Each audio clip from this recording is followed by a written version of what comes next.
Live from downtown Detroit, Local 4 News at 5 starts now. Police are forced to put down a family dog after it attacks a little boy, his mother, and his grandmother.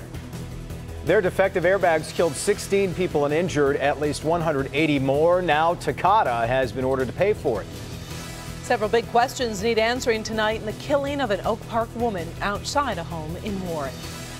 July Johnson, just 34 years old, was found lying on her boyfriend's front lawn. Police say she was just sitting in her car when someone opened fire. It happened in the Heritage Village subdivision near 13 Mile and Mound. Sean Lay is live with an update on the investigation and the emotional reaction from July's mother, who just can't believe her daughter is gone. Sean? Emotional reaction, Karen, from the family, you're right, and the community. So many friends and family heartbroken right now because of this. Just got an update. This is being called a murder mystery right here in Warren. Questions being asked: who would know that this beautiful 34-year-old would be here overnight with her boyfriend at his condo? Who would know exactly what time she was walking out the front door to go to her car? Now, I did speak to her mother tonight. You have to listen very closely. She is very soft-spoken, but she's heartbroken. Her daughter is gone. Yesterday was my birthday. Words can't describe the pain that the mother of July Johnson is going through. The 34-year-old visits her mother in Oak Park each and every day. Last night, Johnson was with her mother. It was her mother's birthday. And she brought me what I wanted, a bottle of perfume. The last words she got to say to her beautiful daughter: I just told her, I said, thank you so much for my birthday present, and I love you. At 7:33 this morning, July Johnson's mother got a call from Johnson's boyfriend of 2 years. And he says, Miss Johnson, July got shot. Police tell us July Johnson was found lying on the boyfriend's front lawn. She had been shot multiple times with a semi-automatic handgun. Johnson was rushed to the hospital where she died. The boyfriend telling police he saw the gunman running away. Canines were used to find a track, but no track was found. He heard her say, oh God. And he said he saw a boy running down the street with a hoodie on. Her mother suspected something was going on with her daughter, but her daughter didn't want her to worry, so she never talked about what might have been troubling her. I knew my daughter was not happy. I know that. I'm a mother. Back here live, she says, I'm a mother. I know something was wrong here, but so many questions remain tonight. The boyfriend questioned for a while today. He was released. Investigators telling me at this hour they have absolutely no suspects in this killing. Back to you guys. So frightening for everyone who lives in that community, of course. Sean, now we did see a lot of canine activity all morning long. Were police still trying to pick up the track of the gunman? Yeah, that looked like a search for the gunman to so many people, but actually that turned out to be a search for the weapon in this case. They looked far and wide throughout this entire complex, but still no murder weapon has been found. All right, and the search continues. Thank you, Sean. A 3-year-old boy is in serious condition after he was mauled by a pit bull. This happened around 11 this morning on Logue Avenue in Warren. That's where the dog attacked the 3-year-old boy, biting his face, and then bit the boy's mother and grandmother when they tried to intervene. All 3 were taken to the hospital. Coming up at 6, we'll hear from a neighbor who saw it all happen. Oh, it is the night of all nights. Everyone's getting ready for charity preview, putting on the tux, the fancy dresses. Look at Ben Bailey looking dapper out there at Cobo tonight. Oh, yeah. Turn it up. How you doing, Ben? Very sharp. I'm telling you guys, when you put your Sunday best on, make sure you got something to go over it and maybe some gloves and maybe even keep the ears cool too, because it is going to be our coldest night of the forecast tonight. We're already below freezing. Those numbers right now in the 20s across most of the area. 26 at Metro right now, 24 in Ann Arbor. One of the coldest spots is at Lapeer, which is 21, and just a little bit of a light breeze hanging out there as well. You know, guys, one of the best things about being out here at the auto show are seeing things that you don't have any use for, but thinking they look super cool anyway. We're over here at the Dodge exhibit. This thing's got a Hemi in it. It's orange, it's big, it's a truck. I'd love to have it in my driveway. I just don't know what to do with it, but it's really cool. Guys? I agree with you, Ben. Very nice ride. All right, thanks so much.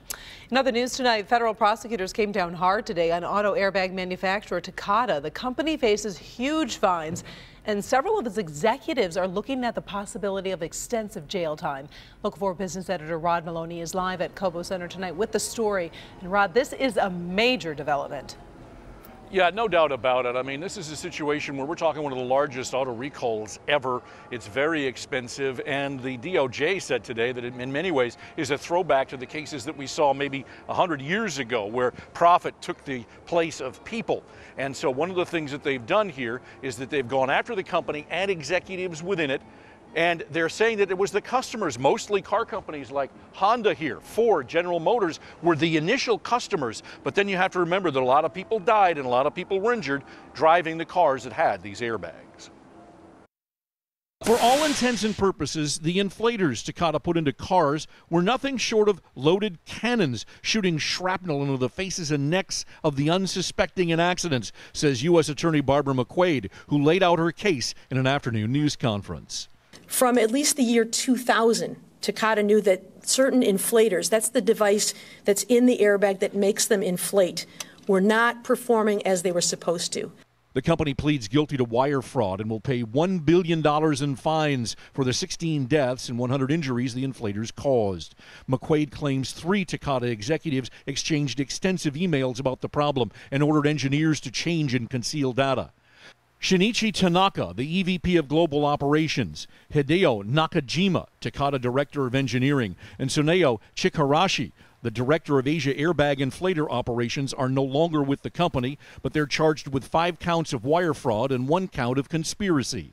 Even after the inflators began to fail in the field and injuries and deaths were occurring, these Takata executives continued to withhold the true data from its customers. McQuaid felt the need to point out there are good auto and parts makers needing protection, but gave everyone a warning. We want auto suppliers to know that if they sell products that are designed to protect consumers, then they have to put safety ahead of profits, and that corporations and individuals who cheat will be held accountable. Now, there is an extradition proceeding going for the 3 executives, although McQuaid said she didn't know where they were at this point. They're breaking down the fine like this: $25 million in actual fine, $125 million for a fund for the people who are killed and injured or who may be injured in the future because it's taking a long time for this recall to get finished because they don't have enough parts. And then the rest of that is going to go to make sure that the car companies get made whole as a result of all of the problems with this airbag situation. Reporting live from Cobo Center, Rod Maloney, Local 4. Okay, Rod. Questions tonight about President-elect Donald Trump's pick for National Security Advisor. Also, Congress starts the process of repealing Obamacare. Edward Lawrence rounds up what's happening in Washington today, 1 week away now from the inauguration. Well, good evening. In a Twitter storm, President-elect Donald Trump criticized Democrats, denounced fake news, and says his own people will do their own report on Russian hacking. FBI Director James Comey went to Capitol Hill for a classified talk about Russian hacking. Lawmakers ended up talking about him. We can't tell you anything. All I can tell you is the FBI director has no credibility. Comey's focus, Russian hacking to influence the election. But a new investigation will examine whether he tilted a close race by publicly commenting on Hillary Clinton's emails. Democrats didn't get the answers they wanted and have new questions about calls incoming National Security Advisor Michael Flynn made to Russia's ambassador the same day sanctions were announced. We really need to have one president at a time, and I would certainly hope that no one on the Trump team was trying to undercut what President Obama was doing. Mr. Trump's transition team says the calls focused on planning a Trump-Putin conversation, not plotting over sanctions. In a flurry of tweets, the president-elect says he will have his own people author a full report on hacking within 90 days. Mr. Trump also renewed his vow that Obamacare will be repealed. Repeal and replace is going great. The House today moved one step closer to gutting the Affordable Care Act. We have to step in before things get worse. This is nothing short of a rescue mission. Congress will now start hearings to write new health care laws so the new president can sign them in the first 100 days. Protesters are expected to flock to the inauguration. The Secretary of Homeland Security says special precautions will be taken to make sure that the swearing-in ceremony is not disturbed. In Washington, Edward Lawrence, Local 4. Our Kimberly Gill is headed to Washington, D.C. for the inauguration. Tune in for her live report starting next Friday right here on Local 4. Karen? A Highland Park man appeared in court today on charges of murdering a Detroit woman who was found dead on her basement floor with a head wound. Police arrested Timothy Hawkins after he was spotted driving the victim's car. Priya Mann is live tonight with the new developments in this case. Priya. Well, Karen, the victim's family packed the courtroom and they were very emotional following the arraignment. They did not want to speak on camera, but they tell me they were upset with Hawkins' demeanor, saying it looked like he was in court for a traffic ticket, not being charged with first-degree murder. Your name? Timothy Hawkins. Timothy Hawkins. Thank you. Case number 170. The Highland Park man is charged with first-degree premeditated murder and felony murder. He faces life in prison for each count. The 45-year-old man appeared expressionless during a video arraignment at 36th District Court in Detroit. 6 days ago, the body of Avril Taylor was discovered in her basement. The 48-year-old Detroit mother had been hit in the head and her throat was slashed. A friend found the woman's body after coming over to borrow something around 1 Saturday afternoon. There were no signs of forced entry. Taylor was found lying in her basement in the 400 block of Golden Gate Street on the east side. Prosecutors allege Hawkins beat the woman, stole property from her home, and took her vehicle. Detroit police arrested Hawkins after he was spotted driving Taylor's car near Tuxedo and 2nd Street in Detroit. Hawkins remains behind bars. And Hawkins will be back in court on January 26th. Reporting live, I'm Priya Mann, Local 4. Okay, Priya, it's still ahead tonight. The incredible twist in a mystery that began with the kidnapping of a baby from a hospital 18 years ago. Plus, Dr. McGeorge. Several highly contagious viruses are hitting hard this week. I'm Dr. Frank McGeorge. Coming up, see what's going around where you live and the key symptoms to watch out for. All right, Doc, coming up next, crossing the line. The federal government says Chicago's police officers have been playing by their own rules in a scathing new report. New at 6. Cold season is in full swing. If you've got a runny nose that doesn't seem to be getting any better, it may be a sinus infection. The symptoms to look out for next at 6. And downriver communities say their water smells and tastes funny. We're getting some answers to that. It's all coming up at 6. Chicago police under heavy scrutiny tonight after the DOJ released a scathing report about the department. In that report, the Department of Justice says Chicago police have been routinely abusing citizens and using excessive force against minorities. The report also cites deficient training, a lack of accountability, and a failure to investigate misconduct as reasons for the investigation. Attorney General Loretta Lynch announced those findings at a press conference today, focusing specifically on the use of deadly force. We found constitutional violations in the use of force, including deadly force, across lines. Chicago's police superintendent says his department has already started to initiate reforms, including hiring new officers and revamping training procedures. In good health, doctors say several highly contagious viruses are hitting hard this week. Our Dr. Frank McGeorge here now with a closer look at what's going around and the key symptoms to watch out for. As expected, flu cases continue to increase locally, but doctors are also seeing a lot of other viruses spreading too. Here's what's going around where you live. In Wayne County, almost every hospital is reporting an increase in flu cases. St. John is also seeing bronchitis. Henry Ford Dearborn is treating children with RSV, stomach viruses, and upper respiratory infections.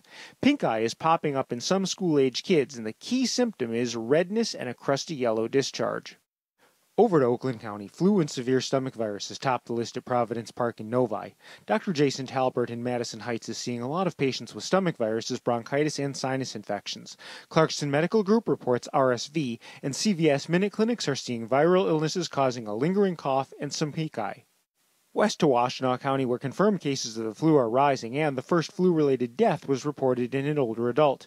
U of M is also seeing some children suffering from the flu and lots of bronchiolitis. That's a respiratory infection that can cause noisy, rapid breathing. In adults, doctors report a persistent cough and some stomach viruses.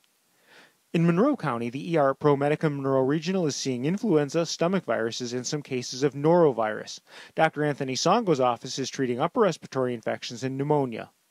Finally, in Macomb County, McLaren-Macomb says confirmed cases of the flu have significantly increased. St. John-Macomb is also seeing numerous patients suffering from stomach viruses. Henry Ford Sterling Heights is treating kids with bronchiolitis, and CVS Minute Clinic is seeing sinus infections, pink eye, and strep throat. Now, if you haven't had the flu shot yet, it's definitely still worth getting as soon as possible. Now, for most of these other illnesses, frequent hand washing and trying to avoid people that are already sick are still your best defense. Keeping sick kids home from school or daycare and sick employees home from work can also help stop the spread. Back to you. All right, Doc. And coming up at 6, could you be suffering from a sinus infection? This is interesting. Wait till you see the symptoms that suggest you've got more than just a cold and what can really help you feel better faster. Time now to head on out to Cobo Center, where the Hope Local 4 crew is getting ready for our big charity preview show tonight that starts at 7. But Ben is already in the middle of it all. And he's ready to drive fast, I think. Well, sort of fast, maybe off-road a little bit. We'll talk about this Jeep here in just a second, but if you're coming down here tonight or really in the next few days, the later you wait to come to the auto show, the warmer you're going to get because temperatures only rising as we get through the 7-day forecast. It's all 20s out there tonight. So far, anywhere between 20 in Sandusky and 27 down in Monroe's current temperature. You look at those wind chills, there's not much of a breeze out there, but it's enough to make it feel like the teens in a couple spots. And as far as moisture goes, it's all going to be south of us as we go through the weekend. And there's going to be quite a headache down there to the south. You see around St. Louis, southern parts of Illinois, that is all ice. That is all freezing rain, which is going to cause some significant problems, not only for them, but even further south as another push of moisture starts to make its way into parts of Kansas and Missouri. We're under high pressure as we get through the weekend, so that means dry conditions, and we'll see some clouds tomorrow, but more sunshine as we get into Sunday, and you start seeing that big mass of moisture work its way north. Ironically, the further north it gets, the more warm air it's going to run into, so by the time it gets here, we're going to see some rain on Tuesday and probably late Monday, but that's all we're going to get. Maybe some mixed precipitation on the west side of the state, but we're going to skip out on the ice. 18 tonight with cloudy skies and just a little bit of a light wind. High temperatures tomorrow, better than what we did today, as we get up to the freezing mark to finish things out at 32. And we'll at least see some sunshine. We'll call it partly cloudy through the day. 7-day forecast brings us into the 30s again on Monday for the King holiday. And then it is all above average and then some. Mid to upper 40s Tuesday through Thursday. Friday, we're going to hit 50 degrees. There's no snow in that forecast, just rain, and most of it is going to be on Tuesday. So we're back out here at Cobo. We found one of the 2017 Jeep Wranglers. This is Willie's Wheeler. I'm not really sure what that means or if I'm even saying it right, but it's a cool car. The doors are off, the roof is off. This time of year probably doesn't have a whole lot of utility in Michigan, but once the weather gets warmer, this is exactly where you want to be. We're out here at Cobo for the big charity preview tonight. Jason and Karen, back to you. Do you look on his lean? He's already leaning. He's like sitting back, looking cool. Who are you showing off for, Ben? My cummerbund's kind of sucking my gut in here too, so I got kind of twist a little bit. It's a nice ride. You look very cool. Thank you very much, Ben. Yeah, if they did another Dukes of Hazzard, I think that'd be Daisy Duke's ride right there. Still to come, why a Michigan high school hockey team's entire season has been put on ice and a criminal investigation has begun. Plus, 2 women each about to start a whole new life. One is a kidnapping victim. The other, the woman police say snatched her from a hospital when she was just a baby. A newborn who was kidnapped from a Florida hospital 18 years ago has finally been found. On July 10th, 1998, just 8 hours after Camilla Mobley was born, a woman posing as a nurse stole her from the hospital. Today, the Jacksonville Sheriff's Office held a news conference explaining they had finally located Mobley alive and healthy in South Carolina. We found an 18-year-old young woman with the same date of birth, but a different name. So further investigation revealed that fraudulent documents had been used to establish that young woman's identity. And interviews with people in Walterboro supported the possibility that this young woman may in fact be Camilla Mobley. Mobley's biological family has been notified. They're overjoyed. The kidnapper, 51-year-old Gloria Williams, has been charged with kidnapping and interfering with custody. An Indiana man who made the FBI's most wanted list for the abduction and rape of a 10-year-old girl in 1999 is now in police custody. Authorities said Charlie Holland eluded them for 16+ years, but the Justice Department was able to track him down with the help of facial recognition technology. They found Holland hiding in Oregon, living under the identity he stole from a child who died in a car crash. You can run, you can try to hide, but no matter how much time passes, we will hunt you down, we will find you, and we will bring you to court to face justice. Holland is now behind bars in Oregon, waiting to be brought to Indiana to face federal charges. A TV movie about the late King of Pop is being canceled before it was even set to air. A lot of controversy on this one. Elizabeth, Michael, and Marlon stars Joseph Fiennes as Michael Jackson. The TV movie, described as a comedy, was set to air next week in the UK, but it's being scrapped in light of concerns by the singer's family. Jackson's daughter Paris took to Twitter after watching a preview. She called the movie an obvious intentional insult towards her father and late godmother Elizabeth Taylor. I don't know. New at 5:30. An early morning fire destroys a good chunk of a DDOT bus garage. 6 to 8 buses destroyed, but how is it going to impact service? Will DDOT riders still be able to use those buses? A Michigan family rocked by a child's cancer diagnosis gets more devastating news. Now these two brothers are fighting different cancers together, and they don't plan to lose. A new sign goes up to honor the life of Detroit Police Corporal Myron Jarrett, who lost his life in the line of duty. But this memorial marker means that we shall never forget. Live at 5:30 on Local 4, how the entire city and the entire police department is honoring Corporal Jarrett. And we're also hearing from his family members for the very first time. It's dinner time. Live from downtown Detroit, Local 4 News at 5:30 starts now. Nothing can bring him back, but today Detroit police made sure one of their own will not be forgotten. Corporal Myron Jarrett lost his life this past October after being hit by a car. And today, the people who miss him most got a small reason to smile. Sean Lay was there for the emotional ceremony in Corporal Jarrett's honor. And Sean, we know his name will now be a permanent fixture. It's right there on the intersection. We'll show you this new sign that's up. But you are exactly right, Sandra. This was so emotional. It was such an honor to be there, to meet the Jarrett family, to see Detroit police and the city honor the Jarrett family and Corporal Jarrett. The message here to the Jarrett family is that the corporal will never be forgotten. I miss my son. I truly do. It's the first time we have seen and heard from the family of fallen Detroit Police Corporal Myron Jarrett. In October, Jarrett was hit and killed by a driver at Puritan and Monica. Jarrett left behind a wife and children, a loving family that wanted privacy to grieve.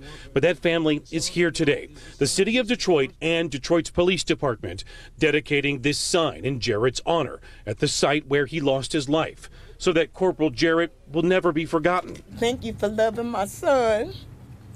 And I just thank you for the honor that he's getting today, because he was that man. What you say about him, that's the man that I raised, the wife, that's the wife that she was, and this is the son. And I thank you all for not forgetting about us, and I thank you for not forgetting him. He was dedicated to quality of life issues, and it was a part of what we're trying to instill in the city. This is the first time that a memorial marker in the name of a fallen officer.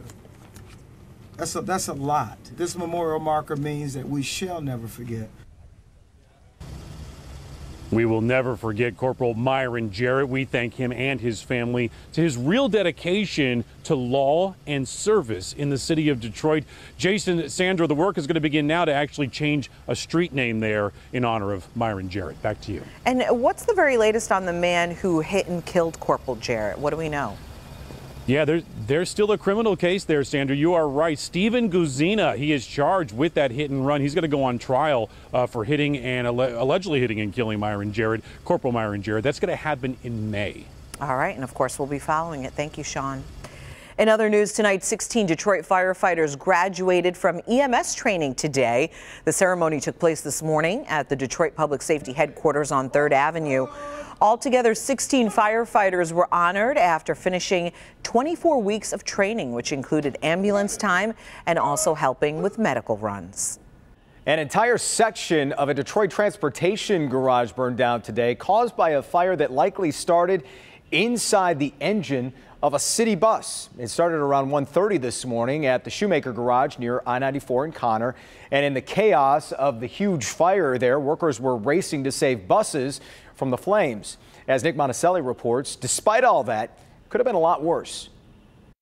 As you mentioned, this started around 1:30 in the morning. A coach attendant was fueling the buses and cleaning them for the next day when he realized an engine compartment was smoking and a fire was starting. And the fire spread quickly because all of these buses are parked so close together it could just cascade from one to the other.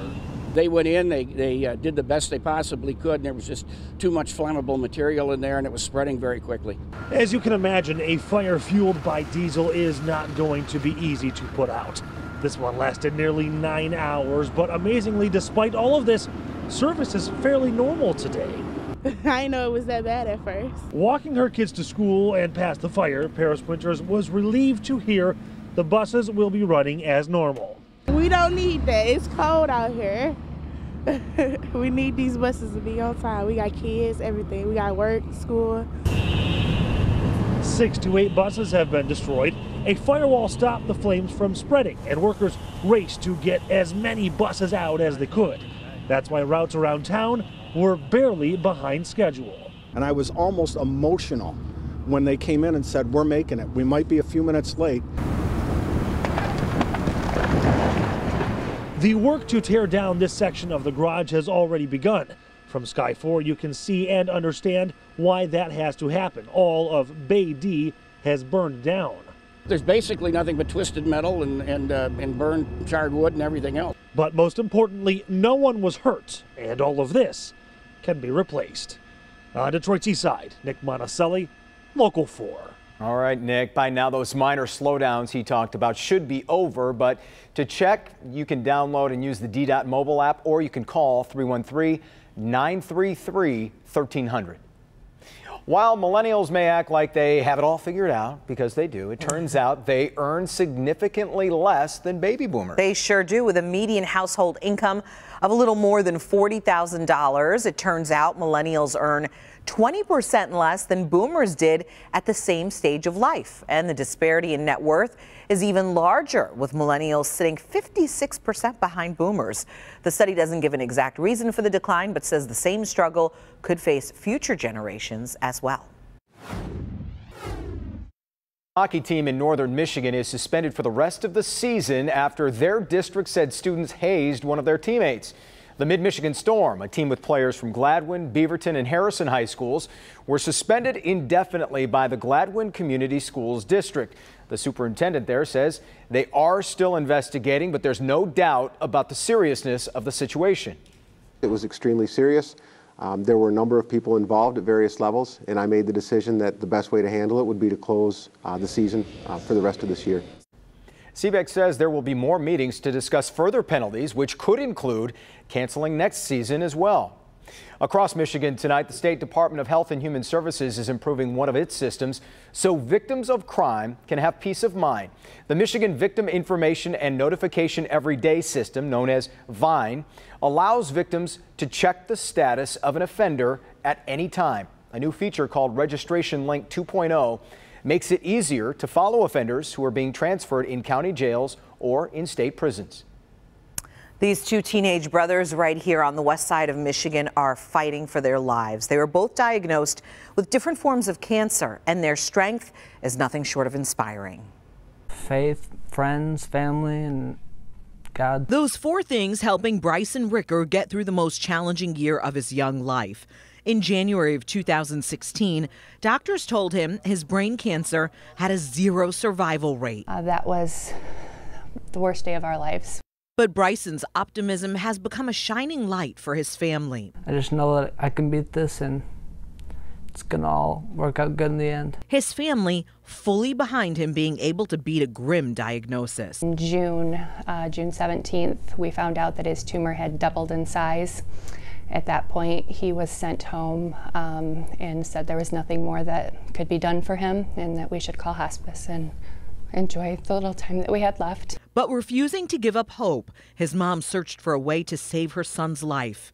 The family found that hope in Texas, where a doctor was performing a one-of-a-kind experimental cancer treatment. 6 weeks after he started treatment down there, he had another MRI and it showed that his tumor had shrunk to 1/3 of the size that it was. It's an amino acid and peptide therapy. It's something that Dr. Brzezinski has dedicated his entire life's research to developing. But since it's not FDA approved, it's not covered by insurance, and the treatment has been costing the family tens of thousands of dollars a month. And in the middle of dealing with Bryson's diagnosis, another blow to the Ricker family. We found out that Preston had thyroid cancer that had spread to his lymph nodes. Preston had surgery on Monday to remove the cancer. They removed his entire thyroid and 40-something lymph nodes from his neck. 18 they found were cancerous. He's doing well, will continue radiation therapy, and his mom says he's expected to fully recover. I knew that I could beat it. God was with me. Two brothers supporting each other through battles against cancer. Doctors gave Bryson 6 to 9 months to live, but he's beaten that prediction by several months. Been feeling a lot better and stronger. Two brothers holding out against all odds, believing they'll both make it through this. Anything's possible. Miracles can happen. They sure can. And the good news in all of this is Preston's cancer treatment has a 95% survival rate. The family says they will continue fighting, hoping both boys will make it through their battles. Nobody likes paying tolls, but you can't outfit your car like the Batmobile to avoid them. What a Florida man did that's going to cost him a lot more than $1.25. Plus, also, does this guy here remind you maybe of anyone famous? The person he's accused of robbing thought he looked like an iconic cartoon character. Very good, Jason. And that was enough for police to go on in. Rod? Hey, we're having fun. I'm driving the GT in the Ford booth, and there's a whole lot more fun to be had crashing cars. We'll let you know about it next. Looking for a guilty. New at 6. A dog mauling in Warren injured 2 women and seriously injured a young child. And when Warren police arrived at the home, they had to take action. We'll tell you how the 3 family members are doing and what happened to that pit bull. A local state representative has introduced a package of bills that would take away a key part of the process for concealed carry. And I want to bring back the goodness and the sanctity of our rights. What residents have to say about the package of bills called constitutional carry and why Representative Lucido says it's in the name of public safety. Take a look at this. We're not sure if this means Bruce Wayne is in town to attend charity preview at the auto show, but that is definitely the bat signal projected onto the General Motors headquarters at the RenCen. Look at that. By the way, in a related story, I have to go now. Oh, okay, sure. Goodbye. Thank you. Well, so far we should point out GM's being pretty quiet about what this means, but you know we're all going to be staying tuned to definitely find out. All right, so you're saying you don't believe that that means I have to go, that I'm actually Batman? No, you're here for the next, what, 90 minutes at least? Another 35. No, 45. 45. We're not good at math. Math. Well, a lot of people want to know what you can do at this year's auto show and not just look at all the fancy cars. Absolutely. How do you, especially, and the kids especially, find fun that's out there on the show floor? Well, every year our resident auto show expert and business editor Rod Maloney scans the show floor to find the fun, and if anything tells us like that laugh we heard in the tease a moment ago, he has found something awesome. Rod, where the heck are you? We're in the Ford stand right now, and I got to tell you something. When Mayor Mike Duggan came through the show a week ago, this was the first place he went because it's the GT ride, and I crashed this before. I'm going to try and get on and really do a nice job, but there are a lot of other things like this to see around the show. Let's start out at the Verizon stand. Yes, the cell phone company and sponsor of an Indy car. There's a helping hand available. The right side all the way. Ah. And then don't floor it here because it's the bit's first lap. And they cut one of their cars up, so squeezing into it isn't exactly easy. And fittingly, there's no ceiling on the speed. You're at 200 now. Now, there are a number of unsolicited laughs, like the Volvo Spokes Moose. Hello! There's a great and restful way station over at the Kia stand. So the Kobo floor, the cement floor, is notoriously hard on your feet. So they help you have a little fun by taking a load off your feet. The music starts when you sit down. And if you don't like the music, change seats. Parts maker Denso offers a virtual reality experience like any other on the show floor. Oh, there's an elk. For all intents and purposes, it's a flying circus driving home the point about auto safety. And they don't spare the thrill. There was an elevator shaft. It went down about 20 floors. Ford offers the largest array of virtual experiences. Oh, so now I'm in traffic. Here's a new twist on the old driving theme, using your feet. I just drove off the highway. And finally, Acura demands you learn those high-tech hand movements you see on TV or in the movies to paint your new sports car. Then they put the wheel in your hands, and it's off to the races at 190 miles an hour. Now, I was just at 190 miles an hour here, and they tell me that the guy who invented this machine has the high speed record. And I can tell you this, by this run, I'm not going to get there. Have fun tonight. It's going to be a great time.